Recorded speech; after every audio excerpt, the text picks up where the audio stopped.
Welcome to the Skeptic Zone, the podcast from Australia for science and reason.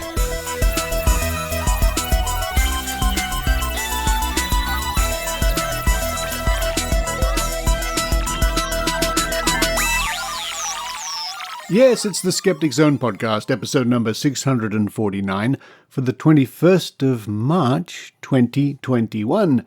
Richard Saunders coming to you from underwater.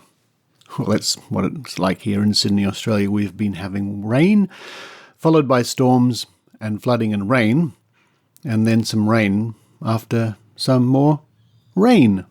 I've found a gap in the rain to record the introduction to this week's episode. Yes, Sydney, Australia, and a lot of the coast of New South Wales is really copping the wet weather, flooding up and down, and evacuations and all sorts of things going on. And before we get into what's coming up on this week's show, I'm going to tell you of a story on the abc.net.au webpage, which I shall link to in this week's show notes. And it features our very own raw skeptic, Heidi Robinson. The article is called The V Word. It's by Bridget Judd, and I will read a little bit to you right now. The V Word. Mullumbimby has long been defined by its live and let live ethos, but for those left to grapple with the reality of lagging vaccination rates, this isn't a game of semantics. It's life and death. Take a trip up the Brunswick Valley, where the tiny town of Mullumbimby sits under the shadows of Mount Chincogan, and there's one topic that's met with a pause. Quote, "Around here, vaccines are like politics or religion," end quote, says local Heidi Robinson. Quote, "You just don't bring it up in conversation," end quote. With childhood immunisation rates in northern New South Wales among the lowest in the country, this reticence is unsurprising. A hotbed for alternative medicine, the laid-back community has long been defined by its live and let live ethos, and with it comes a familiar phrase.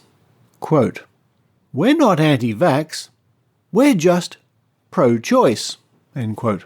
And I will leave you to visit that page and read the rest of the article for yourself. Well done, Heidi. Congratulations for being part of this important report. I encourage you to have a look at that. Again, the link in this week's show notes.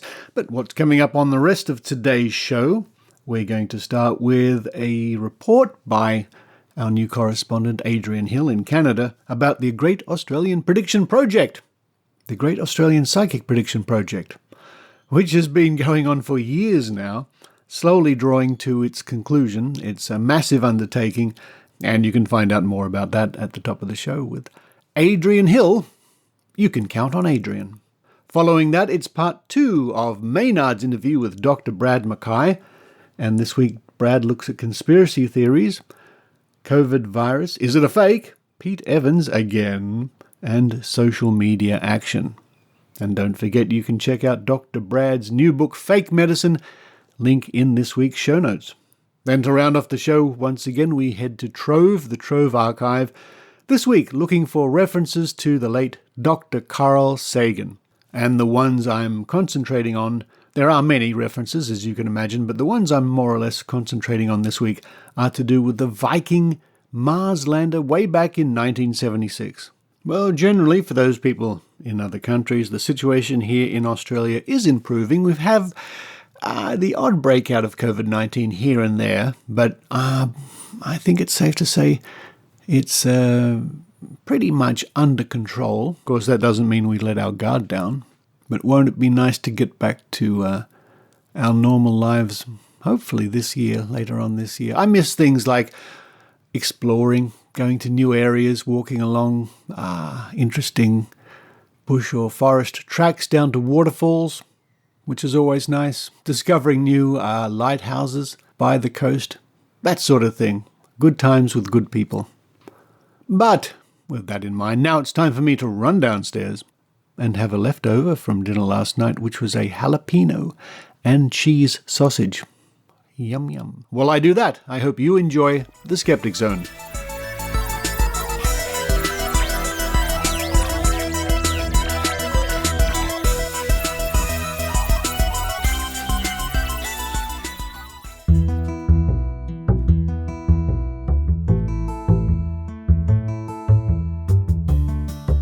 you can count on Adrian. With Adrian Hill. Hi everyone. Recently I wrote my first report for The Skeptic, the journal from Australian skeptics. It's about the Great Australian Psychic Prediction Project, something I've been involved with since mid-2020. Anyway, editor Tim Mendham decided to make this report the feature article in the latest issue of the magazine. You can read this report for yourself as it's available for download at www.skeptics.com.au. Or you can listen to it right now as I and Richard Saunders read it to you.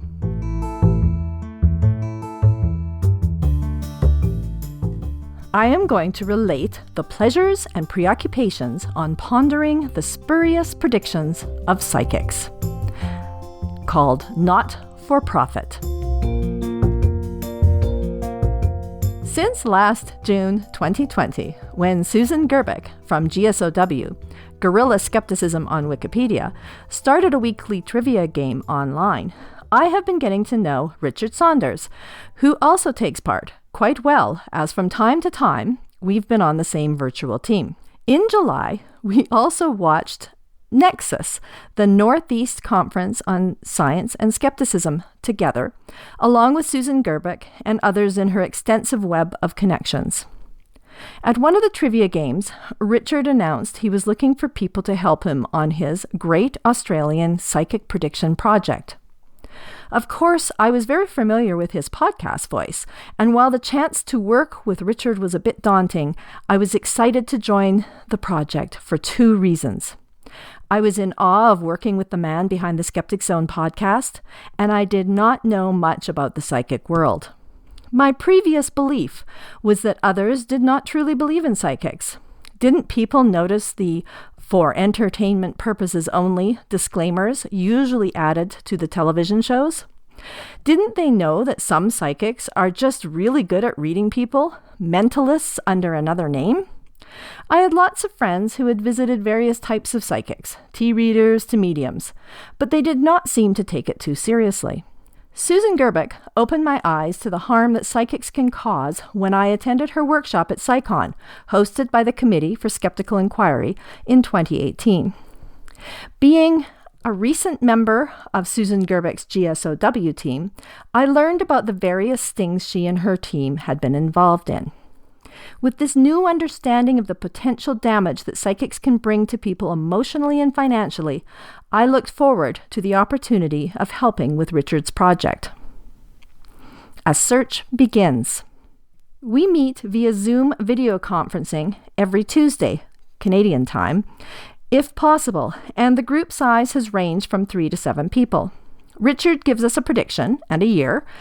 Then we all set about searching the internet to find out if the prediction came true.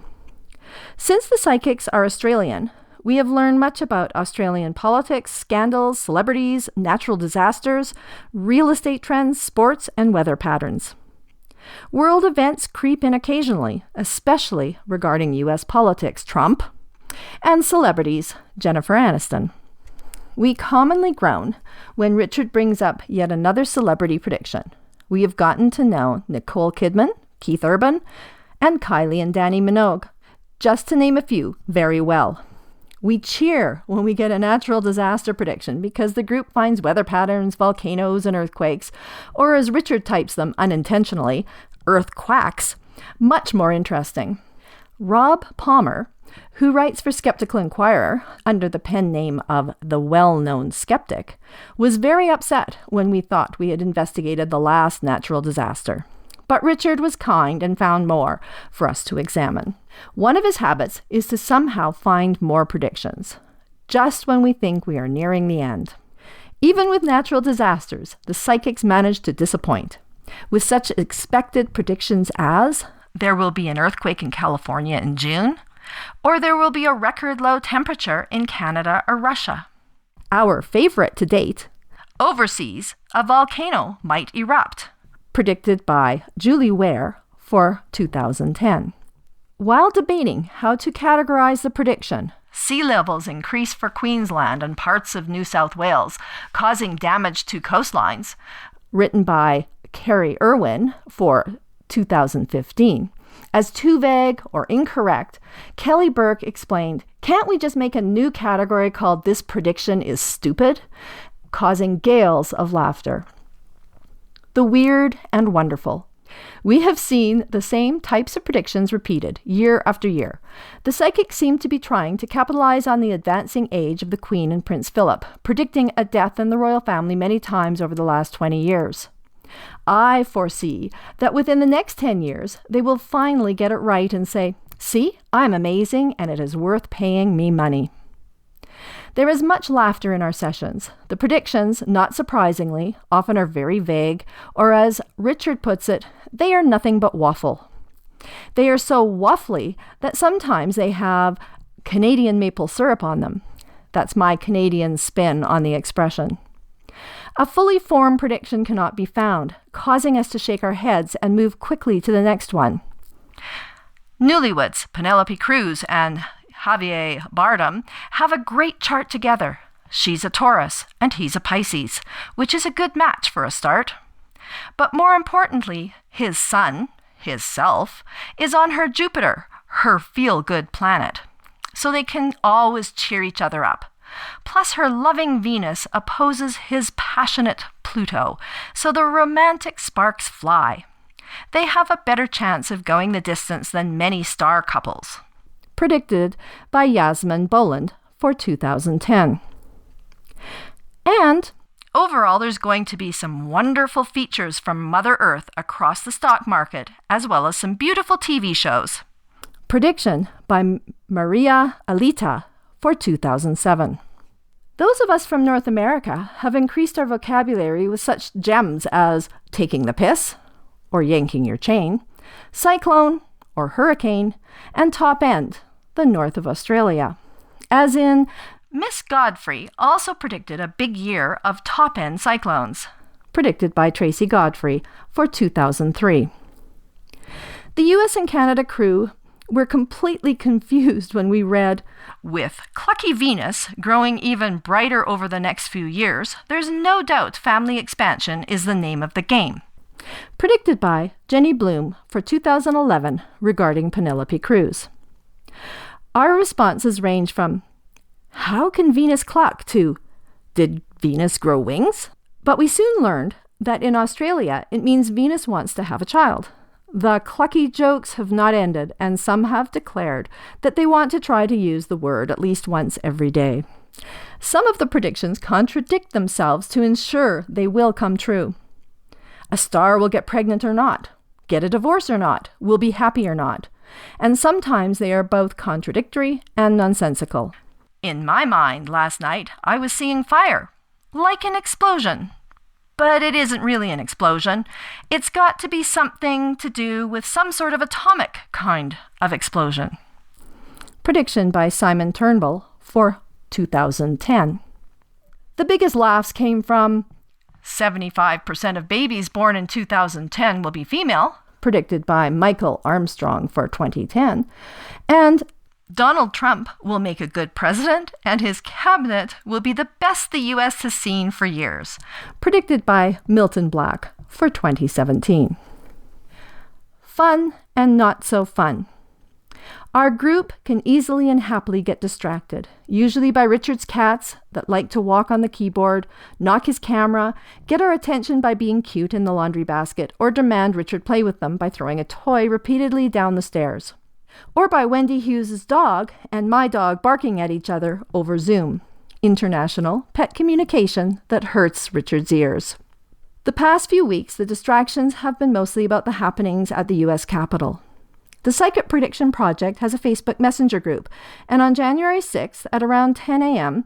Mountain Time and 4 a.m. Sydney Time, Susan Gerbic accidentally posteriorly dialed the group.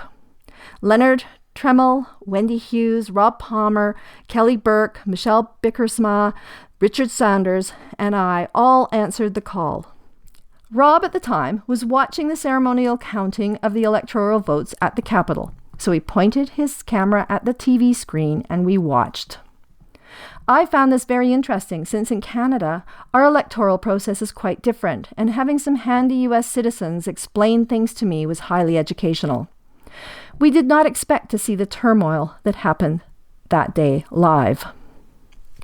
Together, we witnessed the confusion when all talking stopped and we heard the words, "We are in lockdown." Our group watched in horror chilling moments such as guards with guns drawn and pointing at the faces in the door, people climbing up the facade of the building, and the destruction of media equipment. Isn't it amazing that this event is nowhere to be found in the ponderings of those who claim to be able to predict the future? The Psychic Prediction Project has turned from a team helping Richard Saunders research into a group of friends who talk to each other on a regular basis outside of the project. I have learned so much from this crew, and I am grateful that they have welcomed me into their world. I am almost hopeful that Richard keeps finding more predictions, as long as they are natural disasters. The Great Australian Psychic Prediction Project team I have worked with to date are Michelle Bickersma, Rob Palmer, Leonard Tremmel, Paula Lauterbach, Louis Hillman, Wendy Hughes, Dr. Angie Matke, Kelly Burke, and of course, Susan Gerbic and Richard Saunders. Richard's addendum. I still didn't see it coming. At a short talk during the 2018 Australian Skeptics Convention, I updated the audience as to the progress of the Great Australian Psychic Prediction Project. Long-time readers may detect a theme here with the use of the word great, as in the Great Water Divining DVD and the Great Skeptic CD of years past. The aim was to assess every psychic prediction published in Australia since 2000, the sort of stuff you see in columns of psychic predictions for 2001. I predicted with confidence that the whole affair would be finished by the end of 2019, and the results published. Alas, like most of the predictions, that was wrong. However, at long last the end is in sight, as I have had enormous help from a small but dedicated team over much of 2020, and that 2020 is indeed the cut-off year. That means no predictions made for 2021 and beyond will be considered. As of writing, the project contains 3,224 predictions, with around 650 yet to analyse. And as an aside, I can update that slightly because of the progress we're making. I think we're around the 400 mark, 400 predictions yet to analyse. Let's read on. Being an Australian project, I think we might glance at some of the predictions concerning a matter of vital importance to Australians, and what can be more important than the Melbourne Cup? For non-Australians, that's Australia's highest profile horse race.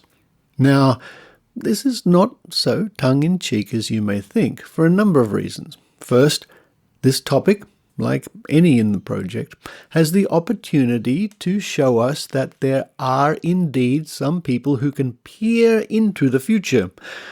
Second, we are forced to consider what this would mean in the case of horse racing. Like any sporting event, the heart of racing is in the training, the skill, in this case the jockey, the financial backing, and so on. It is also the great unknown of how any particular race will play out. The excitement of jumping up and down, hoping and willing your horse to win. Now, imagine if the result was simply known before the starter's gun was fired. Even if the result was known 5 times out of 10, there would be no horse racing. Maybe a good thing. As at its core, it needs each race to have unpredictability. With everyone backing the same horse to win, the industry behind racing would collapse. Still, let's give our seers a chance and examine the results of 20 years of predictions for the Melbourne Cup. To date, we have 55 predictions made from 2000 to 2020, with 10 being marked correct. Although it's true that some have predicted the winning horse 5 times, some of the other predictions marked correct are, for example, Melbourne Cup, With the moon in Gemini on the day, the horse that wins this year's Cup is predicted to be a medium-high gelding with overseas breeding, or it could be trained some distance from Melbourne and has travelled far to the race. Milton Black, 2006. Or, I feel like it's not Gay Waterhouse's year. It is a male trainer, Melbourne Cup. Jen Mackay, 2008. Are we being too generous to mark these as correct, as we would if they had named the actual horse? Regardless, the overall results are not great for those who claim to see into the future, and from what we have gathered so far, I wouldn't be placing any bets based on their mystical advice. Remember, you can download this report and much more from www.skeptics.com.au. Bye for now.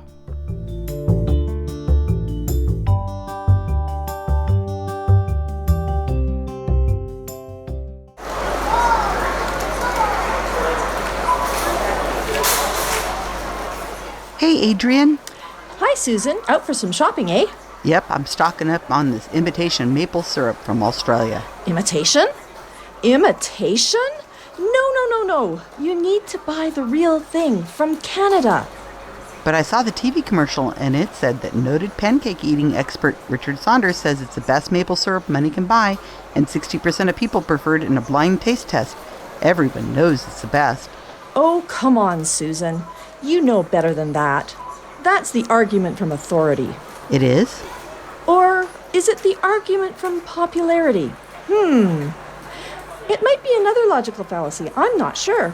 Really? If only we had a way of finding out.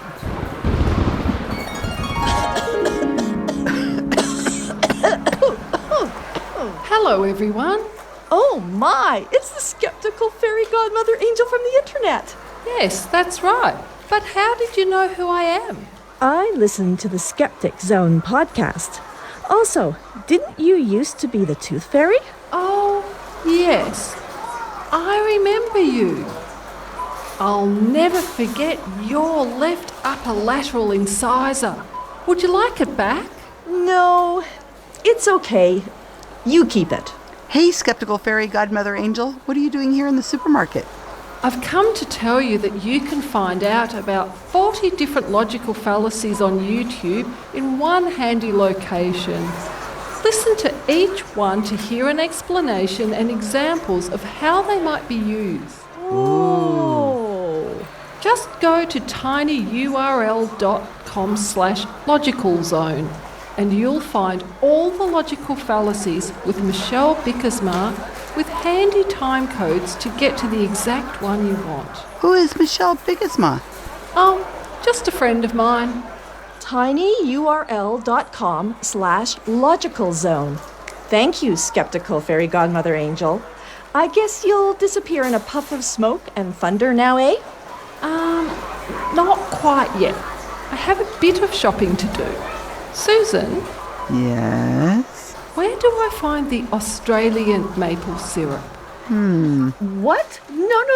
Come with me, so-called skeptical fairy. This is real maple syrup from Canada.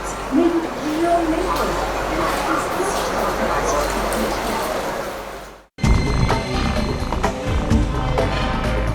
Here's Maynard's spooky action at a distance.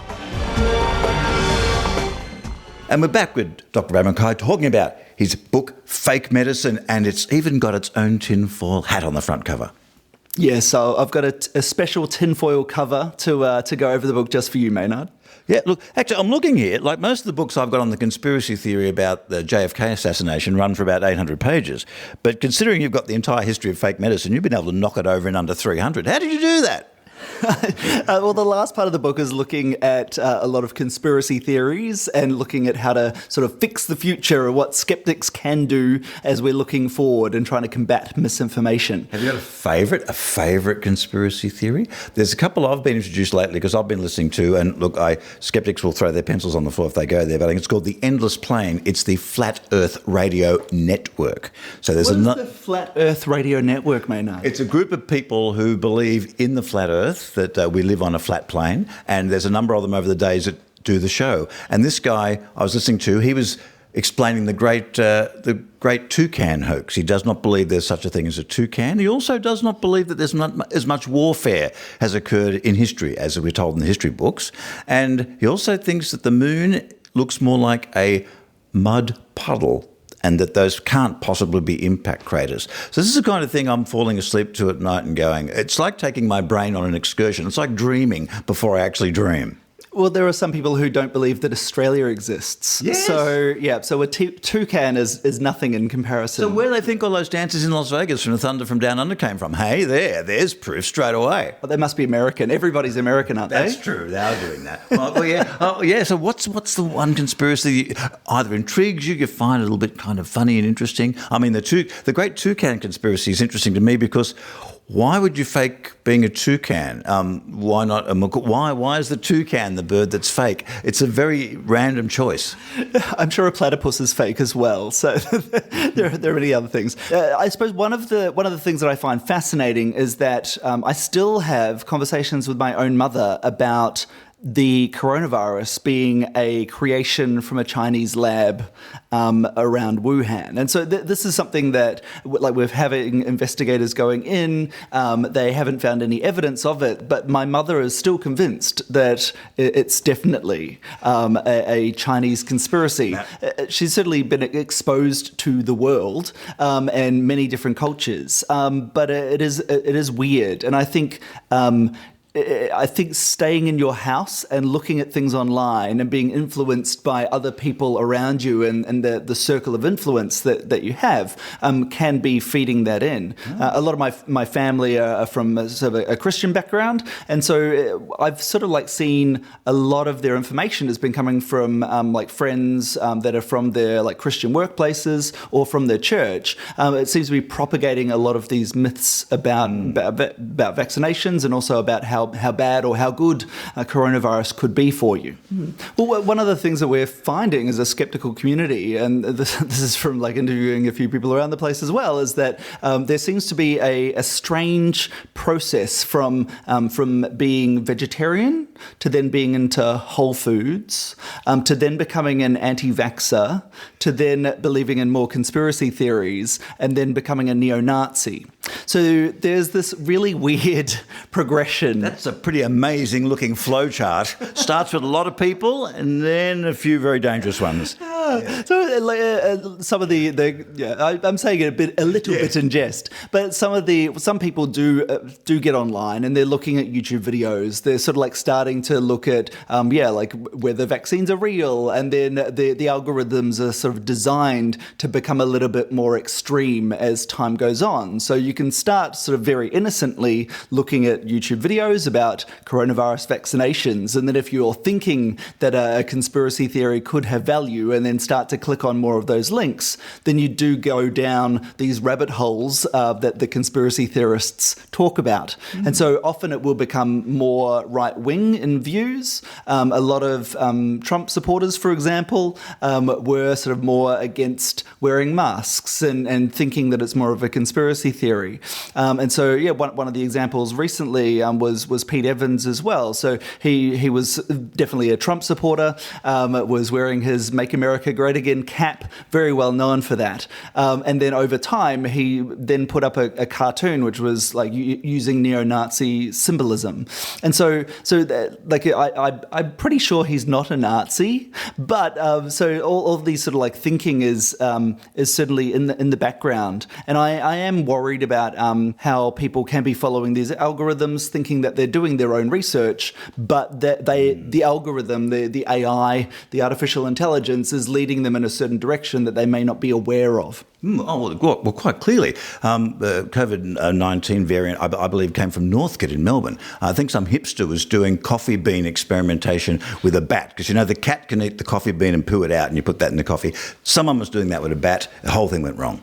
A hipster from Northcote. I'm blaming it all on that guy. Well, you need to set up your own YouTube channel and get into that algorithm, because you'll get lots of hits, a lot of them from right-wing Trump supporters. Do you think they're actually doing enough on Instagram and Twitter, Facebook and YouTube to try and damp this down? Because there's always that, I should be able to have my expression versus the public good of disinformation. How do you think they should balance that? I think we've been calling out for a lot more scientists to be on Instagram and on TikTok putting out their videos. And I think a lot of people have been really worried that scientists have been really boring, and that if they're getting on TikTok, so you're saying we need more hot ones? Is that what the thing is?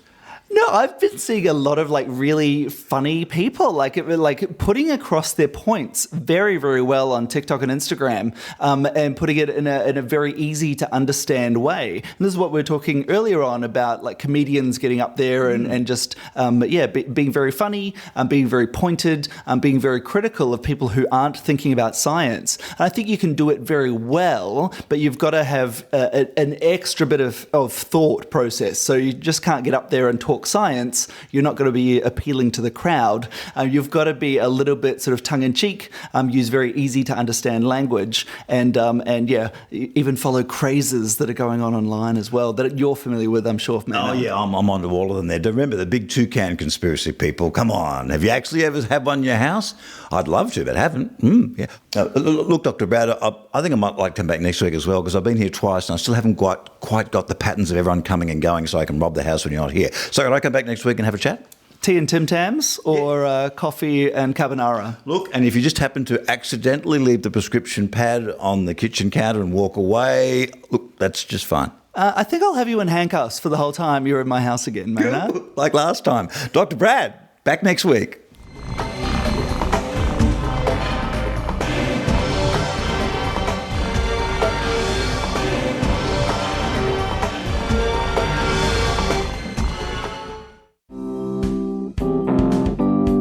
Hi, this is Heidi Robertson from the Northern Rivers Vaccination Supporters. We are a group of concerned citizens dedicated to promoting good science and common sense in our region, the far north coast of New South Wales. This area, famous for its natural beauty and relaxed lifestyle, also has the lowest rates of vaccination in Australia. We are out to change that by challenging the myths and misinformation, and by providing good evidence-based information to the community. We'd love for you, no matter where you are in the world, to join our fight. Please visit our webpage at www.nrvs.info. We also have a link there to our Facebook page. Tweet us at NRVaxSupporters, that's VAX, and check us out on Wikipedia by searching for Northern Rivers Vaccination Supporters. Thank you.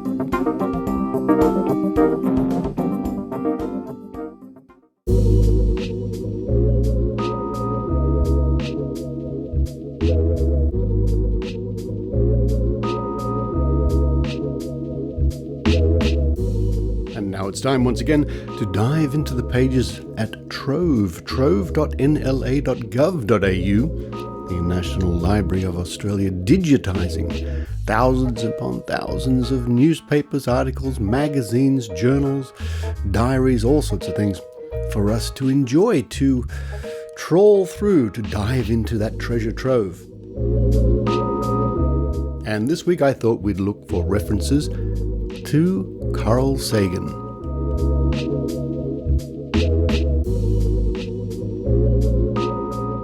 Now, certainly a big influence on my skeptical career, and no doubt many of you listening out there can say the same thing, or at least an influence in some respect. Now, as you might suspect, there are many returns in the search criteria for Dr. Carl Sagan or Carl Sagan.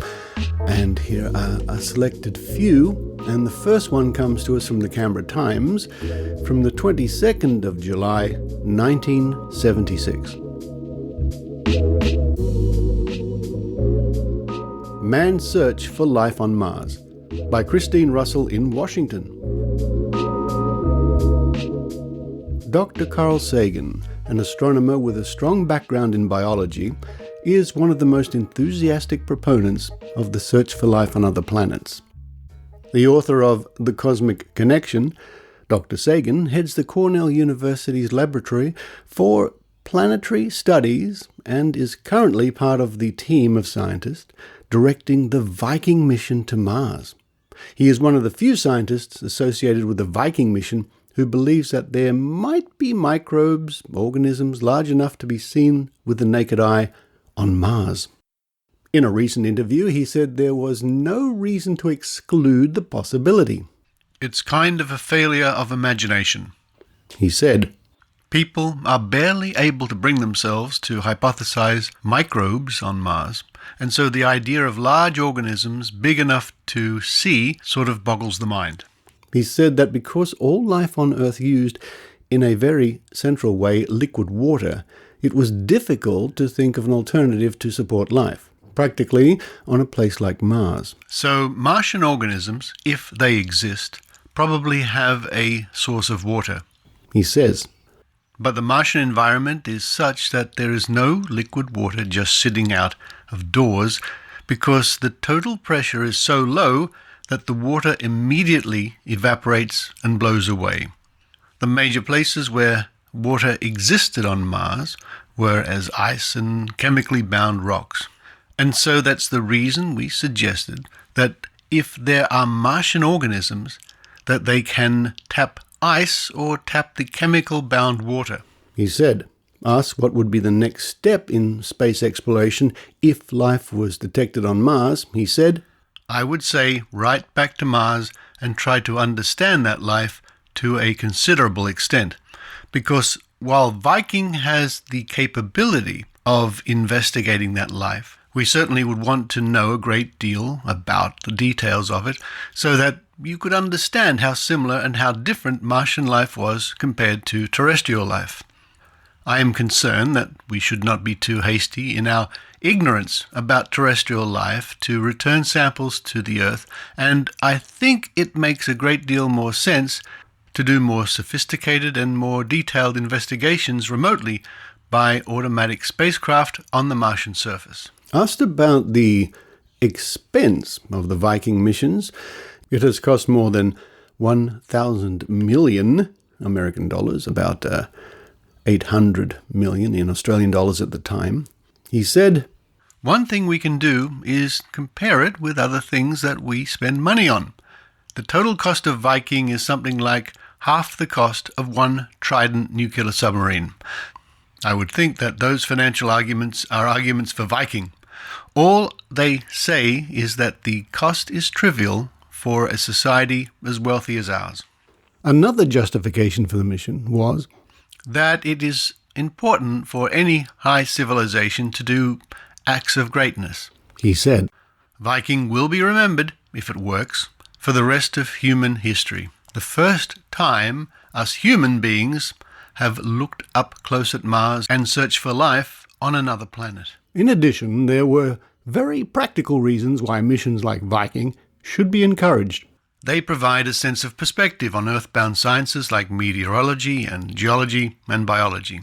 He said, I think it very likely that the adventures in fundamental science which come about of missions like Viking will improve many times over the impractical terrestrial method. But finally, there's the other sort of perspective that's the perspective of looking at other planets for a better appreciation of our own. And that's credited to the Washington Star through the Australian Associated Press. And following on from that, the next item we come across is also from 1976, and it's from the Papua New Guinea Post-Courier, Port Moresby, and this was published on the 8th of October 1976. We had landed. We were on Mars, by Dr. Carl Sagan. For the first time in the history of our species, mankind has a working scientific station on the surface of another planet. This station is not occupied by human beings.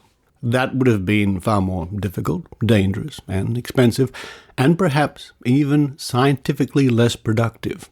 Instead, there is a kind of intelligent machine, brilliantly conceived and executed, obedient, capable of self-repair, and controlled by a 350 million kilometer radio tether connecting it to the distant planet Earth. It is able to see, hear, touch, feel, taste, smell, and manipulate its environment. It has 2 computer brains, each with a 18,000-word memory. And, of course, I pause here to just remind everybody this is 1976 technology, or perhaps more accurately 1975.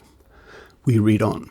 This degree of machine intelligence is required because on many matters the station must decide for itself. It is so far from Earth that a simple radio inquiry and response takes 40 minutes to travel round trip between the station and its home planet. The station is called Viking One. Its location is the Great Kreis Basin in the northern hemisphere of planet Mars. The Viking One Lander was launched in tandem with Viking One Orbiter from Cape Canaveral, Florida, to Mars on August 20th, 1975. They made an epic 11-month journey the long way around the Sun, covering almost 1,000 million kilometers before being ejected into orbit around the Red Planet on June 19th, 1976, when the long and difficult search for a safe landing place began. And I'll pause here to say that's interesting. We're so used to missions to Mars now, knowing where they're going to land and getting there with a great degree of accuracy. I didn't know that the Viking One went to Mars and then began to look for a place to land. But I guess it makes sense. We read on. There were many safety criteria which had to be satisfied. The landing site elevation could not be too high, otherwise Viking's parachute would not slow it down adequately during descent. The winds must not be too high, and they are known to exceed 100 meters a second at certain times and places on Mars. Otherwise the lander would be blown over. The landing site must not be too rough, otherwise the Viking might fall over. It must not be too soft, otherwise Viking would sink in. It must not be too hard, otherwise the mechanical arm extended to acquire samples of Martian soil for chemical and microbiological analysis would return empty from its attempt to scratch at the ground. Moreover, the dangers of landing on Mars were underscored by the failures to accomplish a successful landing by the Mars 2, 3, and 6 missions of the Soviet Union. Something of the surface roughness and hardness could be determined through ground-based radar, practically through the use of the Great Arecibo Radio Telescope in Puerto Rico, the largest radio radar telescope on Earth. Information on elevation had been obtained by the earlier Mariner 9 mission to Mars, the first spacecraft to orbit another planet. Viking Lander footpad number 3. The rivets in the footpad could be seen clearly. I was never so happy to see a rivet in my life. We had landed successfully. We were on another planet. Even at the present, still relatively early stage in the Viking mission, the scientific returns can only be described as stunning. And on the page we also see a drawing of the Viking Lander, artist's impression of the scene when the Viking Lander touched down on Mars. And there it is, sitting on the planet. And also on the page we have a little diagram sort of showing the descent with the Viking One leaving the orbiter, the parachute opening, and finally the lander sitting on Mars with a little outline of where the antenna, the camera, and other apparatus are. And finally, we have a report here from December the 26th, 1981, in the Canberra Times again by Malcolm Miller, a review, Cosmos by Carl Sagan, so we have a book review. Considerations of Our Place in the Cosmos. And the page actually has a couple of book reviews, but we pick up here where they talk about Carl Sagan's Cosmos. Carl Sagan has made a television series which we haven't seen yet, called Cosmos, which outdoes Attenborough and all the rest of the nature science life popularizers.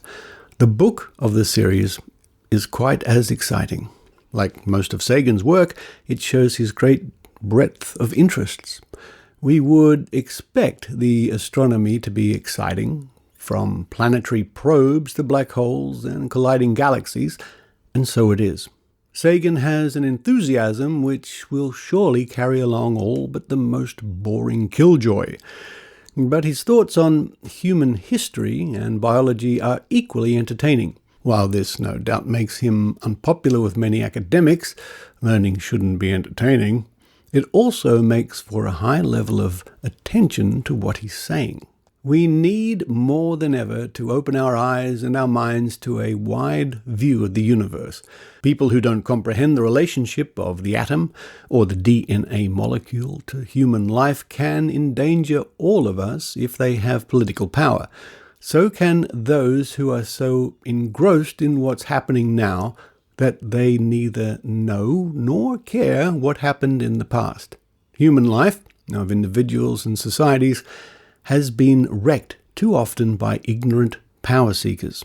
Sagan tries to show us that the history and evolution of life and of science, of social industries and technology, of molecules in space and molecules in cells, are all part of one whole.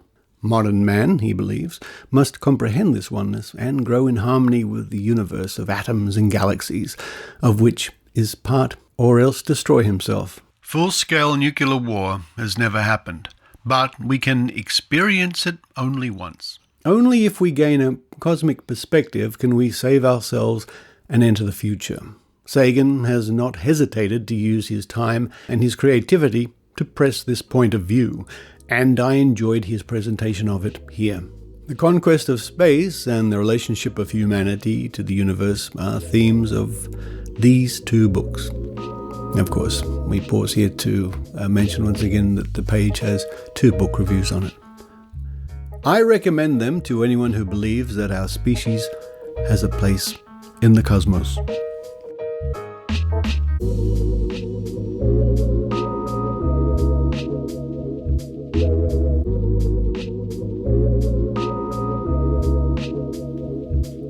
And once again, all of those items come from Trove at trove.nla.gov.au. You can go there, type in the words Carl Sagan, and see many more entries and items and reports about the late, great Dr. Carl Sagan.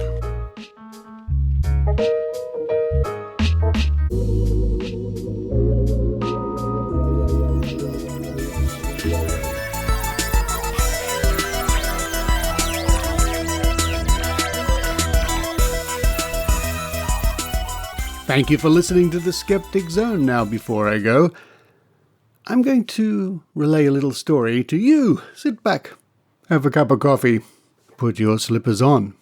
A few days ago, I was doing my shopping, standing there in the supermarket when a guy looked at me, looked away, looked at me again, came up slowly to me. I thought to myself, oh, maybe he might recognize me from somewhere or something. But to my surprise, he walked up and said, I notice you're wearing a Skeptoid Media shirt. Now, you might think that I would normally wear a Skeptic Zone t-shirt, but no. From time to time, I wear Skeptoid Media t-shirts given to me by my good friend Brian Dunning from Skeptoid.com, of course. Anyway, he walked up and said, Skeptoid Media, so what is Skeptoid Media's opinion on the coronavirus? In other words, he saw something with the word skeptic in it. So I gave him my best answer, which was, well, Skeptoid Media would say that coronavirus is real, it's a pandemic, killed thousands of people, and there have been vaccines developed. He looked at me and said, you know what the CDC website says about this? I said, okay, what does it say? And he said, it's only 9% of people who die of COVID-19. The rest die because they have other health conditions. And I thought to myself, that can't be right. That's ridiculous. But I was in the position of not knowing. I couldn't instantly check what he was saying, not in the middle of a supermarket. And so I said, well, I'd need to check the website for that. And he repeated it. And then he repeated it again, as if to say, gotcha, skeptic, you don't agree with what I agree with. You're obviously not a skeptic. You're wearing a skeptic shirt, but since you think COVID is real and hundreds of thousands of people are dying, you're not a real skeptic. I could just tell that was bubbling on in his head. Anyway, I cut it short because I knew there was no point. He was obviously a conspiracy theorist, so no need to waste my breath. But, out of interest, when I got home, and I have the page in front of me now from the CDC where it says deaths attributed to COVID-19 on death certificates, an estimated 91% of these deaths, COVID-19 was listed as the underlying cause of death. In the remaining 9%, COVID-19 was listed as a contributing cause of death. So he had it completely backwards, completely wrong. It's a pity I couldn't instantly call up this page on the spot and point it out to him. But that is not as easy as you might think, because you can't suddenly just jump onto a page and instantly get to the statistics you're after in the middle of a supermarket on an iPhone. But there you go. So I must wonder what he was thinking, that he would read data like that and completely reverse it in his head to support his conspiracy theory. The interesting things that happen when you're wearing a skeptical shirt. And it reminds me of two logical fallacies as taught to us by Michelle Bickersma, the No True Scotsman, where I can't really be a skeptic because I'm not skeptical of the things that he's skeptical of, which is sort of also like the relative privation logical fallacy, which is along the lines of what I think is more important than what you think, therefore what you think isn't a valid course of skepticism. You can find out about those logical fallacies by going to our new link, which is tinyurl.com/logicalzone. All 40 of Michelle Bickersma's logical fallacies are right there on YouTube for you to enjoy, and they're all time-coded. Hello? You want to be part of the Skeptic Zone? It's Maud the cat. Hello. What is it? Are you scared of the rain? It stopped for the moment. Maud? Yes? Do you want to say hello to... Come out. Do you want to say hello to everybody? Near the microphone and... Not a peep. Maud. All right, hop down. Go on. You want your dinner? Maybe she wants her breakfast. Yeah, she's leapt up to the window to look at the rain. Thank you to those people who continue to support the Skeptic Zone at skepticzone.tv via Patreon or PayPal. It's amazing how lots of little contributions really add up to help support the show and keep it going.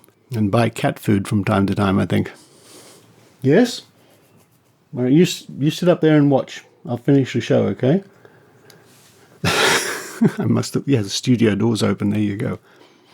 And thank you to those people who've just come on board to help support the Skeptic Zone. Another way you might be able to support the Skeptic Zone, if you go to skepticzone.tv and scroll to the bottom of the page, there's a link to a new series of origami photographs I've put up at a site called Pickfair, which means you can purchase digital prints or digital copies of some of my origami pictures. You might want to check them out. There are some for free. I've put some up on Wiki Commons there, so anyone can download those and use those to your heart's content. But I've put many more up on this site called Pickfair. Anyway, check it out at the bottom of skepticzone.tv. Thank you to Lara Benham for reminding me that you can still upload your coronavirus conspiracy photographs and other nonsense concerned with coronavirus via the link at skepticzone.tv. The link is in each week's show notes. coronaconspiracy.cloud, that's the website. Have a look at that, and you can check out all the wacky conspiracy theories and bad medical advice people from around the world have been uploading to that website. A valuable resource for anyone doing stories on quackery and coronavirus. On next week's show, I hope to bring you a very important interview, probably one of the most important interviews I've done on the Skeptic Zone. I hope to interview my dear friend Siobhan, who has a story to tell about her, what's the word? Fight? I don't think is quite the right word, though it might be her experiences, her story with ovarian cancer. Siobhan, I've known for some years now. She started the Knowing Animals podcast, all about animal welfare. She's been a guest on the show before, but right now she has a very different and a very important story to tell. So hopefully I can bring that to you on the next episode, which will be episode 650. So that's a milestone just in itself. Also, in the Trove segment on the next episode, we look at references in the Australian papers to Harry Houdini, the famous escape artist and noted skeptic. But for this week, with Maud the cat still looking at me in the corner, this is Richard Saunders signing off from a very soggy Sydney, Australia. You've been listening to the Skeptic Zone podcast. Please visit our website at www.skepticzone.tv for show notes, contacts, and to access the back catalogue of episodes going back to 2008. You can follow the Skeptic Zone podcast on Twitter at Skeptic Zone, visit our Facebook page, or leave a review on iTunes. You can also support the Skeptic Zone via Patreon or PayPal. The Skeptic Zone podcast is an independent production. The views and opinions expressed on the Skeptic Zone are not necessarily those of Australian skeptics or any other skeptical organisation.